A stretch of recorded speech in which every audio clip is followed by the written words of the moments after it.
Back in 1952, Light of Life began, and from that time, we've been serving those who are homeless, who are hungry, and in all that time, we have not had the opportunity to actually have a building that was designed for the purposes of our services. And so this has been a dream for a long time, and I am so happy you're here with us to celebrate this moment, not only for the mission, but for the city of Pittsburgh, that there would be a beacon here, that there is always a place for someone. No matter what your background, there's a place where you can find hope, and you can find a meal, and you can find a family. We all face different types of issues. We all face different types of challenges. Sometimes we get into that situation where we sort of say, not in my backyard. But the important thing is, this is all our backyard. This all is our city. And whether you have a home or don't, you're a part of that community as well. So to everyone involved in this amazing project, thank you.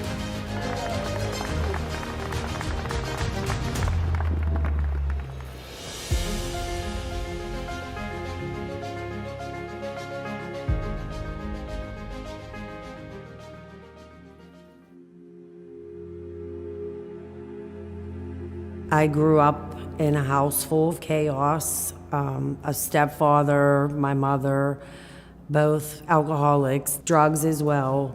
And then when I was 7 years old, my mother got pregnant and had my little brother. And I pretty much raised the kid because my mother was never home and neither was my stepdad. He had an after-hours bar downtown and they were always partying, barely making it in the door for me to even get to school.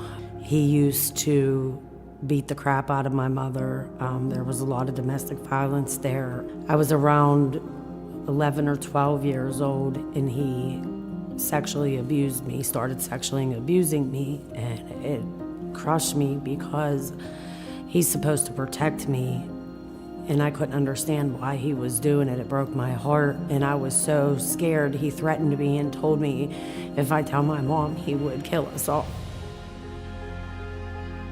So I went to Mount Lebanon, graduated high school in '96. 3 months out of high school, I was pregnant with my first son.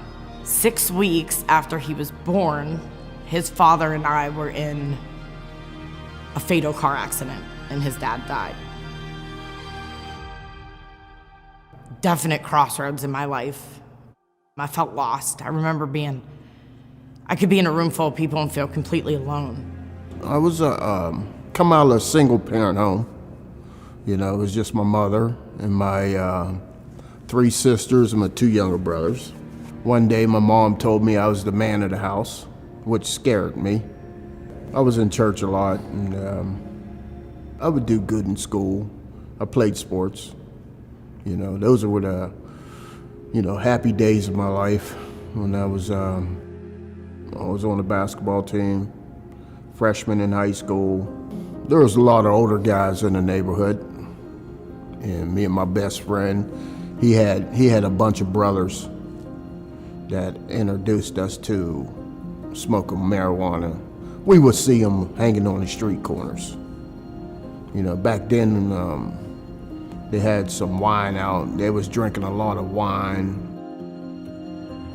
It tasted good. I tried some of it. It tasted good. I liked it. I liked it how the weed, how it made my body feel, the alcohol, the wine. And I liked how the weed made me feel too. You know, we would laugh and act silly and, numb me out. I wouldn't feel no pain no more and wasn't scared no more, didn't have that fear. Then after that, it just progressed.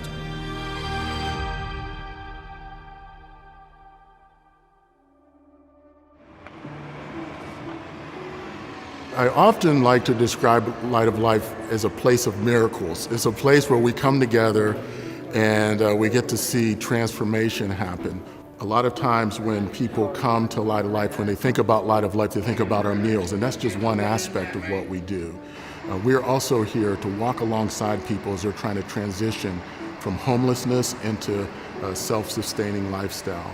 And so we have various programs depending on where they come from. Some of them, if they have a drug and alcohol background, they'll need a much longer time for recovery and for rebuilding their life. We have some that have more of a mental health background. Some people, just because of life conditions, they end up just finding themselves homeless, and they don't have a drug or alcohol background issue, but they just have a housing and employment issue. So they can stay with us, but those can turn around in a more quick way. So yeah, we're there for people no matter where they are. We are there to help them out. Almost a year ago right now, we were trying to figure out what life was going to be like with COVID. Prior to that, we were already dealing with two other urgent things happening. We had homelessness, which in general is an epidemic. We have women and children being the fastest growing homeless population. We were seeing that in Pittsburgh, a need for more beds. So that was going on. And then on top of that, you have the opioid crisis. It included all communities were suddenly impacted by ODs. And so you had suburban communities, affluent communities, as well as the urban communities, all dealing with the opioid crisis. And oftentimes, people who were involved in those situations would end up homeless. So they were coming in, kind of this new population of people who weren't the traditional homeless, were now coming into our services because they needed help. So we are already dealing with those two stressors, and then in the middle of that came the pandemic. And now we had to figure out how to serve the people who were, that population was already growing, but how to serve them with these new mandates that were coming down. We had to limit how many people we could reach, as well as increase our services. And when we first were figuring this thing out, one of the things that was so challenging was that we didn't know exactly what the impact was going to be from the pandemic. And so there was a lot of fear. And in our North Side community, a lot of businesses started to shut down and started to close. And we met with our staff and we said, what are we going to do? And it was unanimous, like, we have to keep our doors open. For the people that we serve, they don't have another option. And so if we weren't here, they didn't have another place to go. So the decision was made, we were going to stay open as long as the health department allowed us to stay open.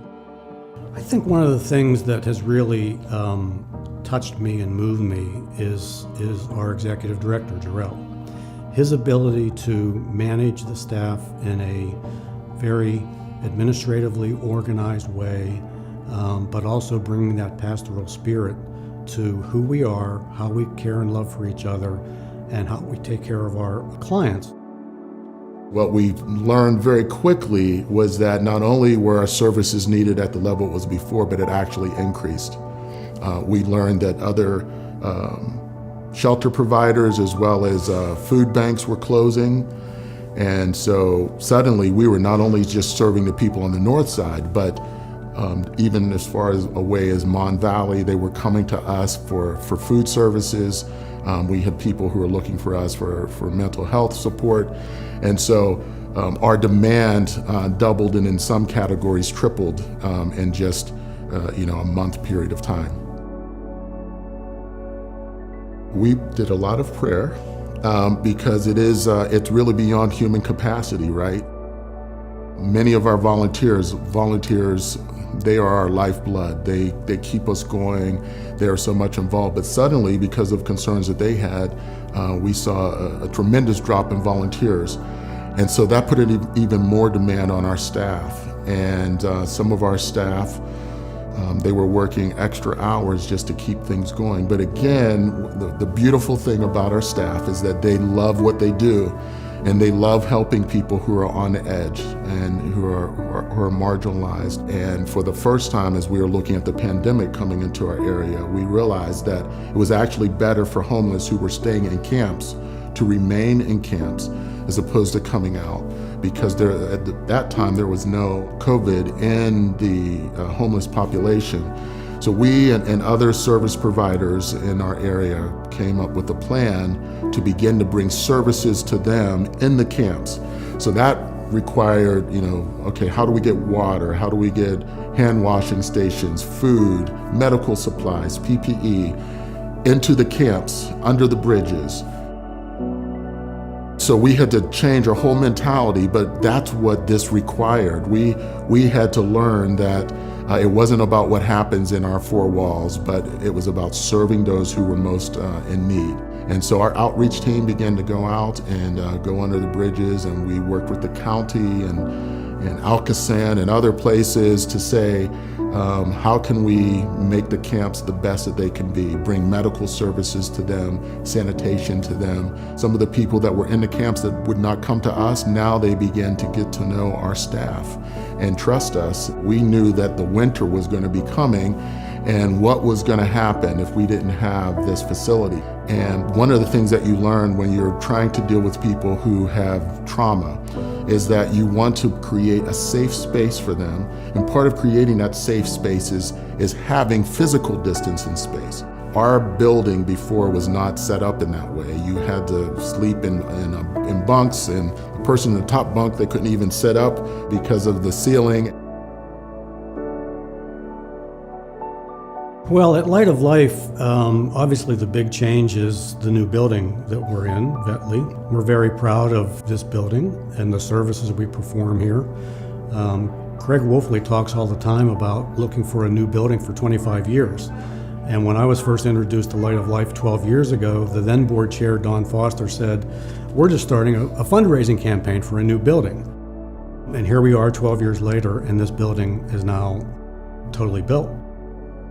We needed more space to be able to serve people with dignity and with honor and with respect. And so part of moving here and moving into a new building was to be able to increase our ability to honor those that we serve. And they walk in and they realize that this place is for them, that this place is to serve them and to serve their needs. And that's what we want them to realize, is that they are honored, they are valued, and when they come here, they're coming in as part of a family. We want them to feel that love and acceptance. Welcome to our Vetley Street shelter. This has been 25 years in the making, and we couldn't be more excited about opening this brand new shelter for those in need in Pittsburgh. This is part of our day room. In our old facility, our shelter guests would come stay with us, but then throughout the day, they'd have to go out on their own to the streets, and they'd go all various different places. Here, they'll have access to shelter 24 hours a day. They'll also have access to office space where they can get case management and access to services from other providers that we partner with. Now I'm standing in our Women's Outreach Center, and this is one of the most exciting features of our new shelter. Historically, we've never had a place for women to stay overnight. We get plenty of calls every day of women and children saying, I need somewhere to sleep. But now, every day of the year, we'll be able to house 18 women and children in our brand new shelter. And right here in our Women's Outreach Center is a place where the women can come and eat breakfast, lunch, and dinner every single day of the year. We also have a bathroom and a shower available. If anyone needs a shower coming off the street, they can come here. And more importantly, this is just a safe place where women can meet with our staff, get loved on, and we can help them take a next step in their journey. Women and children are the fastest growing homeless population, both nationally and in Allegheny County. And so for us to have a shelter for women and children in need is absolutely huge. You know, the streams that lead to that are varied, and there are, there's some things that we have to increase our consciousness of in our country. Domestic violence and abuse is one of those things that has been under the radar, and that's been happening more and more, and some people are realizing that they are in unsafe and unhealthy situations, and they have to get out of those situations. Oftentimes in our country, when women find themselves with a child, when they are looking to move or to find a different situations, there's not a lot of options for them. If they're living somewhere and then trying to find this kind of entry-level housing that they can afford with their child, there's not like that step to ease them from where they are to being able to be self-sufficient. In our city, and this is the way it is across the country, there are some beds for domestic violence. And so if you need a shelter for that, there's some places for that. But if that is not the immediate need, If a person just is moving out because they lost their lease, or if some other traumatic thing happened in their family, there was a fire, there was something else that happened, they lost their job, there's not a place for them to go. And we would get calls on a daily basis of women with children needing a place to stay, sometimes staying in cars, sometimes staying in a hotel that's being paid for by a church, but that's not sustainable. It's like they would call us and they'll say, it's a wonderful family, we've been putting them up in this hotel for a month, but we can't continue to do that. Do you have a place for them? And we just never had a place for that. And so now there's a place. Now we have made room for them, and they know that there is a place for them where they can get their bearings, where their children are taken care of, and then where they can now make a plan for the future. My mother tried to get me help. I didn't do it. I left. Then I get involved at the age of 16 years old with an abusive relationship. I got pregnant at 17, had my first child at 18. 3 years later, purposely I get pregnant with my daughter because I think that, he'll never leave me, give him another child. I wanted, the way I grew up, I wanted my kids to have both their parents. And it was like somewhere along the line, I took a wrong turn in life and started in the drugs. When I was in my 30s, I started with being an IV drug user. The sex abuse with my stepfather, I was so embarrassed and ashamed because I carried so much guilt because I blamed myself for so long. I thought it was my fault. Like, what did I do for him to do this to me? I thought my mother hated me because he was like the love of her life. And I felt like she resented me. But at the same time, then I thought, well, I wonder if she really knew and let it go and all the time. The disease of addiction plays tricks with your mind. And it'll tell you you're not worth nothing. I carried it for so long that I didn't realize that that was a lot of my issues. I never knew that until going to treatment almost 4 years ago is when it all hit me dead in my face that there was something wrong. Before I thought I could get clean, I didn't need the meetings. I didn't need help. I could do it myself. I used to think it was a joke. Like, these people go to these meetings and they think that they all need each other. I could do it by myself. I don't need them. So I just kept torturing myself. One thing I always say is, I love them drugs so much, and it was one of the hardest things I've done in my life. I broke up with the love of my life. But I also know where it'll take me to, and it's just not a place I'm willing to go to today. I refuse to use over anything. I don't want to go back there. I've worked too hard to get where I'm at, and it's not worth it. It's just not. For me, having the support at Light of Life that I do, it's huge, and it is so very important to me because I know at any given moment, at any time, that one of my sisters is going to be there for me, no matter what. I'm not embarrassed to tell them what's going on with me, just they're alongside walking this journey with me, and it's amazing. I have so much gratitude in my heart because I believe, like I said, Light of Life saved my life. For that, I will always be grateful. Always. Because I believe, like I said, if I didn't, I would have been dead a long time ago. But coming to Light of Life, people made fun of me and said, oh, you're in a shelter. I don't care what you say. This program is helping me. And Light of Life has helped me become who I am today.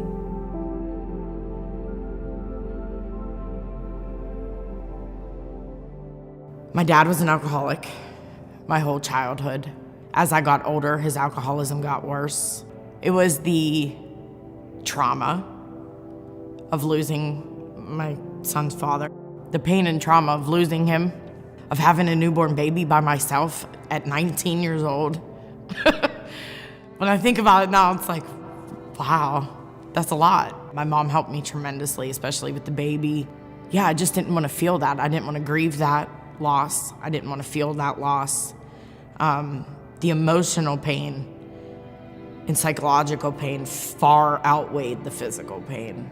And then I had this little baby that was a constant reminder, right? So like I couldn't forget it ever.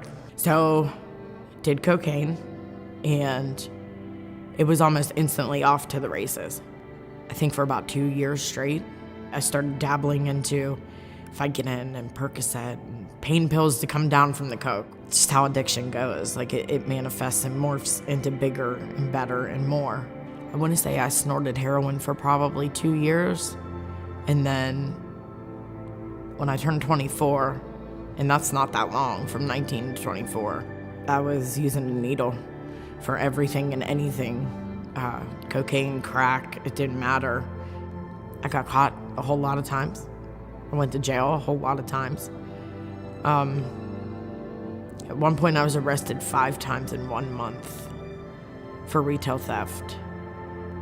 I got out of jail that summer and I ended up pregnant again with my oldest daughter, Jazz.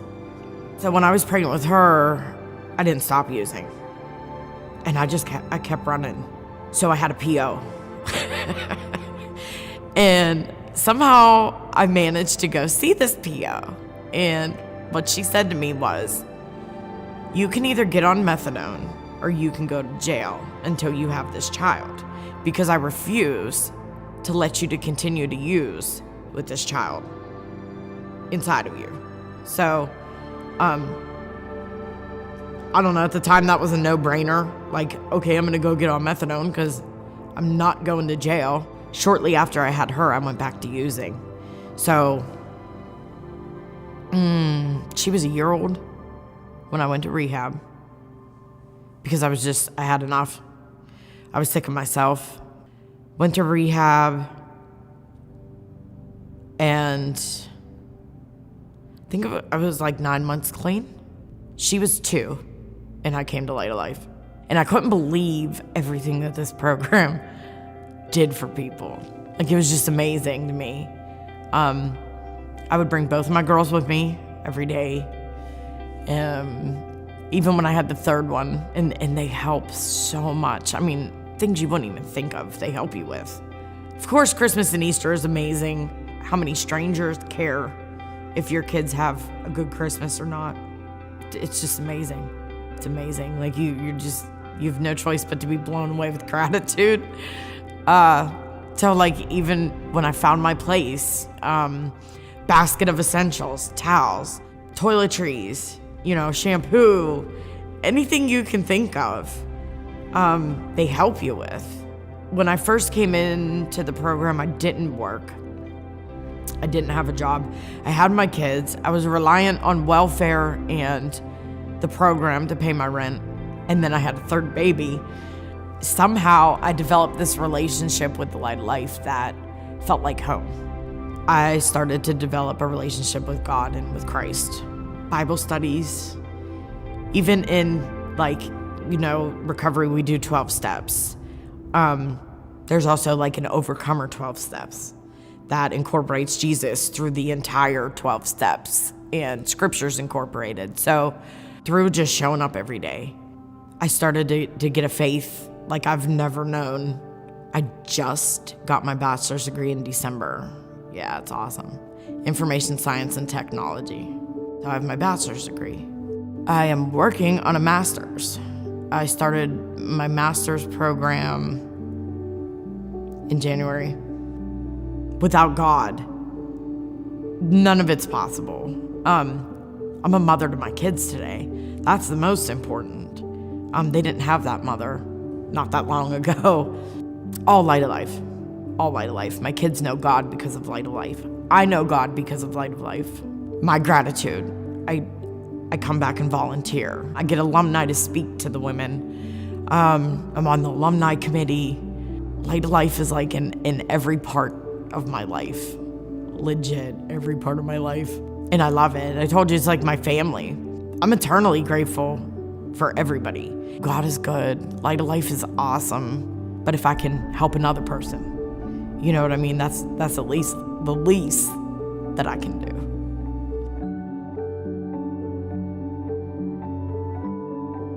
So one of the things we always say here at the Mission is we believe hope begins with a meal. And behind me is our brand new dining facility, and we have seating capacity for 88 here, which is quadruple the capacity of our old facility. Our executive director, Jarrell, always tells our staff is the opposite of addiction is not sobriety, it's community. And we absolutely believe that as an organization. And in fact, you'll notice behind me, we have round tables for our dining area, and that's very intentional. We wanted to create a safe place where the men, women, and children who are coming to eat with us every day have a place where they can sit down and share a meal, not only with friends and peers, but also with our staff and the volunteers that come to serve here every day, in hopes that we'll build relationship and build community with them and help them take a next step in their journey. We are in our chapel right now, and we offer 3 chapel services every single day, and we want to present the gospel to anyone who walks through our doors to give them an opportunity to meet Christ. And one of my favorite stories of the mission is about 4 years ago, a man came into our shelter and he dropped off a letter, and the letter said that 4 years ago, he had come to our mission in need. He was at the lowest point in his life and just needed a shelter for the night. He needed a meal, but he went to a chapel service and he ended up giving his life to Christ. And he only stayed there for a few days, but as a result of that decision he made here in this chapel, he turned his entire life around, met his future wife, led her to Christ, and now they have children, and their entire family tree is going to be changed as a result of us offering chapel services. You know, the funny thing about it was he started back in the 80s when he started hanging out there, and he would start going to me, you got to come down to Light of Life, because you're going to see a change in yourself when you see your worldview change. And I was like, really? Yeah. He goes, you walk through those doors and you come out and it's different, is it not? I don't walk out the doors the same person. We go down on he got me on a Thanksgiving Day. So we go down there and it's a gray, cold, snowy, sleet type rain combination going on. So I'm down there and you got the homeless guys come in and you see some homeless women, and then we saw, for me, the first time, a homeless family. A man, a woman, and 2 kids. Neither were, over 8 years old, Chaluch? No. So they kind of sat around, and I remember I'm sitting there going, this doesn't look right. What'd you do? Yeah, when they were at 2 tables, and so I got the homeless people to stand up, and He's shifting them around. Yeah, I shifted. He's got them all kind of honked off on Thanksgiving Day, right? And they were mad at me. But we got this family together, and how precious it was to watch his family come in off the cold street, a wet street, and have a wonderful Thanksgiving dinner together. Yeah. And he was right. I walked out of there and went, okay, it does change your worldview. There's something I got to do here. The beautiful thing about it is there's people in this city that you never realize have been impacted by Light of Life. I mean, you can walk the streets and you never know, and then somebody comes up and shares a story, which I was at a restaurant one time, and a lady came up and she was our server, and she told us that she had been at Light of Life and helped to restructure her life and be able to get it back on track. And just to experience that, and you go, wow, the transformational life of Jesus Christ is unfolding right in front of us, and you just never know when you're going to run into that. It's changed me in ways that it's difficult to put into words, because you see heartache, you see brokenness, you see pain. In some cases, you see despair.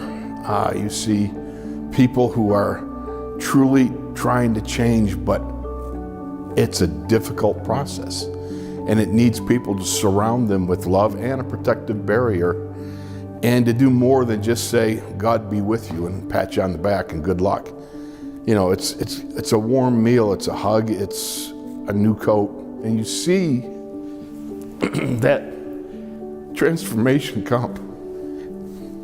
It's huge, just huge. Well, when we were at the groundbreaking, it was such a blessing. And then the ribbon cutting ceremony, when we toured the facility, it's great. He's been talking about this for so long, and all the walks that we had, and talking about, the new facility coming. And he just wondered, am I going to be able to see it someday? And that was a manifestation of all those years.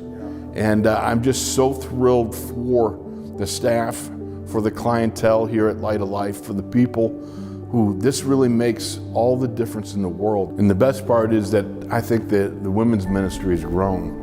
And being able to pool the resources together is going to be much more efficient. God bless all the people that have put their time, effort, money into this. It's such a blessing because you really can become the hands and feet of Jesus right here by giving or by donating your time. Every day at Light of Life is a different day. It's amazing because we have the opportunity to help women and men that come through our doors to transform. A lot of our clients that we encounter are used to just surviving, but we don't want them to survive here. We want them to thrive. And so our process that we go through, of course, with Christ being the center, is to help clients get access to services, to help clients find housing, to help clients with any mental health, medical, physical issues that they may be having. And we do that through a myriad of things, of networking with outside agencies. Community is the center of everything that we do here. Without community, our clients wouldn't thrive. We need each other. We need partners. Community is family. When that happens, we have to reach out. We have to collaborate. And so that's one thing that I'm intentional about, is building these partnerships with other outside agencies such as Mercy Behavioral Health, Allegheny Health Network, East End Cooperative Ministries, just going over and just having conversations, sharing what we do and how can we work together? How can we partner together? Because it's bigger than us. It's about those that's still out there who haven't walked through our doors yet, that's going to come through our doors. And when they come, I want to reach out to you. I want you to reach out to me. We want to be team. A lot of our clients deal with high levels of mental health and anxiety and stress levels that we couldn't even imagine. The trauma, the abuse, some of our women, the sexual abuse they encounter, you know, with the drug addiction, just like I said, just trying to survive. But when they walk through the door, we want them to feel like an aha moment, a release moment, where they feel safety here, where they feel love here, where they can sit down and not have to look over their shoulder, where children can come in and feel safety. Some of our women and our children come in, they're very smart, they're very bright, in spite of the labels, in spite of the stigma that thinks, you know, that all homeless mothers and homeless children, they're ignorant, they're dumb. You know, we don't want them to feel that their situation or their circumstances is defining them. We want to help the scales to fall off so we can see who's behind there. A lot of these kids don't know what it's like to be a child. They don't know what it's like to play. A lot of them don't know what it feels like to have a room of their own. Glory to God. But we want them to experience that. We want children to be children. We want them to be able to lay down at night and know that when I lay down tonight, I don't have to wake up in the morning wondering what's my day gonna be like. And that's important to us. That's safety. And that's what we strive to do, is provide that safety in community. At an early age, 15, 16 years old, now I got the title of a, drug addict, alcoholic, and thief, all to support my habit. And that just progressed and progressed until I ended up in jail. I was disappointed I got kicked out of high school, disappointed that I got kicked off the basketball team. I was disappointing my mother, everybody who cared about me. Next thing you know, I'm caught up in this vicious cycle at a young age, hanging around the wrong people. And then on top of all that, I kept getting these cravings. I got this tolerance level. I need more alcohol, need more weed to, I guess feel normal or get to a point where I could accept myself. And then, I moved to Pittsburgh. I was okay for a while because I was, I hear all the stories about the big city. I was scared to come out the house, you know what I mean? And Then I met some girl, and she smoked crack. That's how I got introduced to crack cocaine. And after that night, my life went like downhill. Thinking I can do that one hit, and that one hit would turn into all-nighter, and then I end up broke. The next day I'll be totally broke. I got paid on Friday, Saturday. By Saturday morning, I'm totally broke. That went on for like 20, 25 years.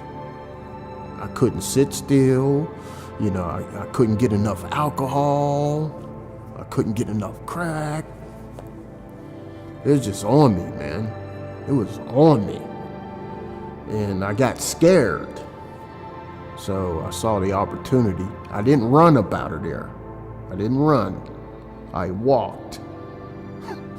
Scared as I was, I wanted to run, but something inside me said, just walk out of here. Don't you turn around, don't you turn your back. Just calmly get yourself out of here. And that's when I walked out, walked down the hill. It was a long walk too, man. It was a long walk. And then there was that library down on Federal Street. I went in there. And that's when I was like, something spoke to me, said, go to the light of life. Go right into the light of life. See your buddy Rob Pettit. I went to the light of life and I talked to Rob. And Rob seen the look on my face. I started crying in his office. And he seen the look on my face and he just said, yeah. He says, yeah, man, you're ready. And he got me in the program. But he prayed for me first, He said a prayer for me. He could tell I was scared. I was scared out of my mind, man. I didn't know what to do. I didn't feel comfortable laying my head down that night. I was scared out of my mind. So Rob ended up getting me into the program, and I've been at the Light of Life ever since. That was back in 2016. Look at me now. I got my driver's license. I got my driver's license through the program. Light of Life helped me get my driver's license. And they helped me, make resumes. And they helped me with, with my attitude and my confidence. And, they got conflict resolution classes, Bible classes, all that stuff. And then, the pillars of the program, accountability, Christ-likeness. And the Light of Life provided those tools for me. They've provided support, grace, mercy, they helped me get a job. I'm learning how to be a leader. I'm in that process where I'm taking on a leadership role, and I go to men's groups, and I'm just trying to better myself. And I'm working breakfasts. And one of my favorite things to do is make pancakes. I just enjoy being around my coworkers and being a help, being a reliable source, at the Light of Life. And my calling is cooking food, prepping food, and connecting with the volunteers, letting them hear my story. The shelter we built at Vetley Street was just phase one of a two-phase relocation effort.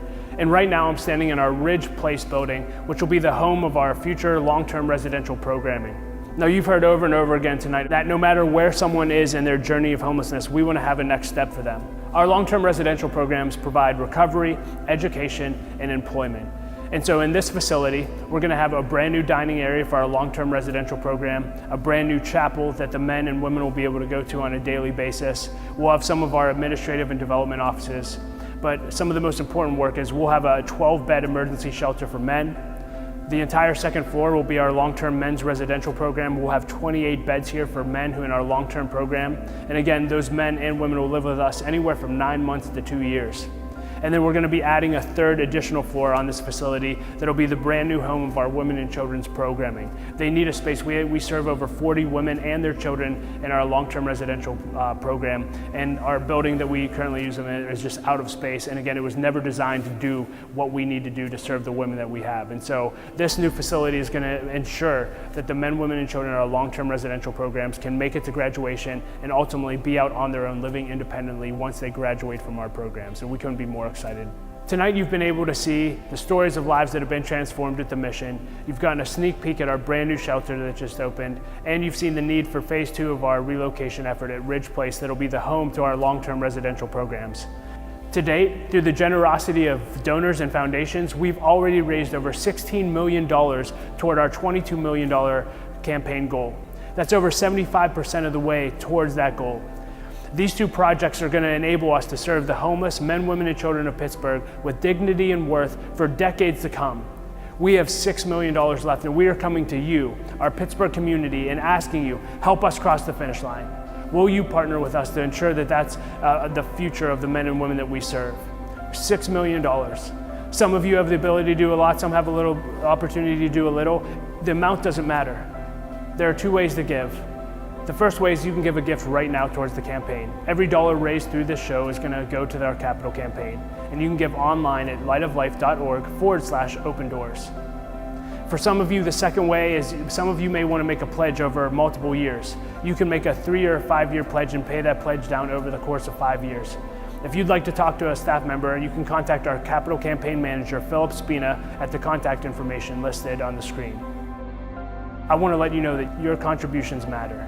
Every single dollar matters and transforms life. I've seen lives transformed. I've had family members who have had their lives impacted by the mission. What we do here matters. And my prayer is that when you partner with us, whether you volunteer here or come by or just drive past one of our buildings in the months, the years, and the decades to come, that you'll know that every life that gets transformed here, from this day till then, you had a part to play in because you partner with us financially. Thank you for making what we do possible. Thank you for being a part of this time in our history, which is absolutely historic. It's changing our trajectory for decades to come. Our goal is for everyone to feel value and worth. We believe that part of our dignity was given to us by God. So each person that was created, they're created with special dignity and worth. And so we want to value that, and we want people to feel that. Oftentimes as they have gone through life, they have not experienced that, and they've been treated as less than that. And so first, we want people to feel that and to recognize that. Once they feel that, we want them to realize that now there is hope, that their history is not their destiny.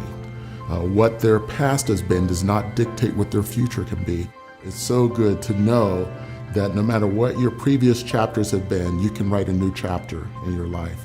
So we want to provide that place that a person can come into a family, and in that context of being in community and in family, they can imagine a new future, a future with people around them that love them, but also a future that connects them to God.